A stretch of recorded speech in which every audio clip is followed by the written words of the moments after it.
actuel après le dialogue national.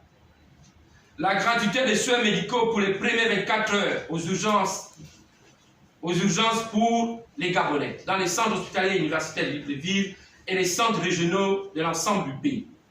La reprise de l'immatriculation de mars par la Caisse nationale d'assurance maladie et des garanties sociales.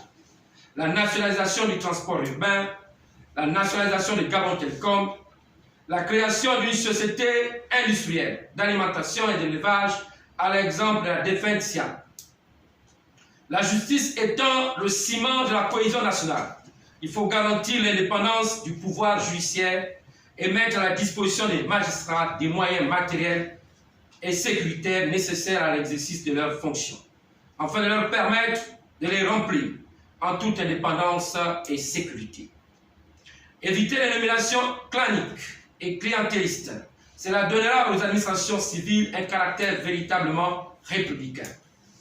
Mesdames et messieurs, chers compatriotes, le Conseil national des associations du Gabon plaide pour une transition crédible, transparente et apaisée, en selon la volonté du peuple.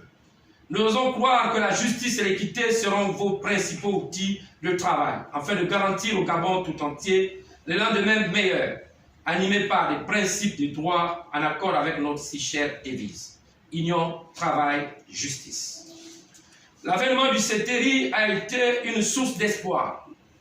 Les agissements actuels nous confortent dans le fait que l'espoir a été de courte durée. Les lendemains de ce pays tant meurtri, dans sa cohésion, son unité et son développement doivent être au centre des préoccupations de tous les leaders de ce pays, sans exclusion. La quiétude du Gabon dépendra de la valeur que vous donnerez à toutes les propositions, quels que soient les camps ou les bords desquels elles viennent. C'est en cela que vous pourriez éviter que le Gabon sombre. Mesdames et messieurs, chers compatriotes, s'agissant du troisième point, le dialogue national, enjeux et critères de participation. Excellence, Monsieur le Président de la Transition, chers compatriotes, le dialogue national viendra ici placer le Gabon, notre pays, à la croisée des chemins, car dans nos cultures bantoues, lorsqu'un problème survient dans le village, c'est au corps de garde qu'il faudrait trouver son épilogue. En effet, durant cette grande rencontre au sein du Mbandja, il va être question d'écrire le destin du Gabon nouveau, ce Gabon qui donnera envie d'y vivre, où l'injustice et la honte sont chassées.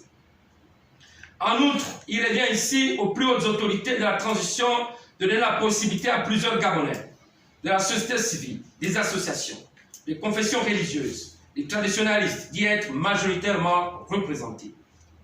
Comme vous le savez, les dialogues ou les consultations politiques passées nous ont montré que la participation massive des partis politiques a été un échec, créant une ambiguïté dans la gestion de la cité du Gabon, car certains y étaient pas pour le peuple, mais pour des intérêts personnels, que nous qualifions d'égoïsme.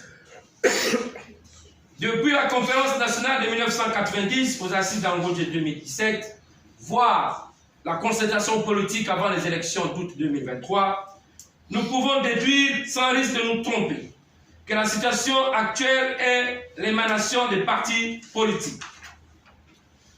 Ayant pris part, ils ont été juges et partis. C'est pourquoi le Conseil national des associations du Gabon refuse et condamnera toute forme de dialogue déjà pipé.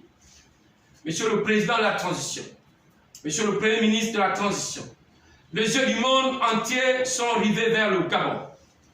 Nous exhortons chacun d'entre nous de prendre ses responsabilités dans la réussite de cet événement. Le Gabon est un bon pays. Dans une péricope des Saintes Écritures, il est dit, je cite, « Les gens de la ville dirent à Élysée, voici maintenant la demeure de cette ville est bonne, comme mon Seigneur voit, mais les eaux en sont mauvaises, et la terre est en est stérile. » 2 Rois, chapitre 2, verset 19. Le Gabon est un bon pays, mais ce sont les hommes avides de pouvoir, les perfides trompeurs dont l'hymne national fait mention, qui sont mauvais et tuent le Gabon et son peuple. Il est question ici de ne pas admettre les architectes de la destruction au dialogue national. Comme on le dit souvent, les mêmes causes produisent les mêmes effets. Nous ne laisserons pas la distraction, moins encore des arrangements qui vont satisfaire un groupuscule d'individus au détriment de l'intérêt supérieur de la nation. Mesdames et messieurs, ne ramenez pas les mêmes personnes pour la gestion de ce dialogue.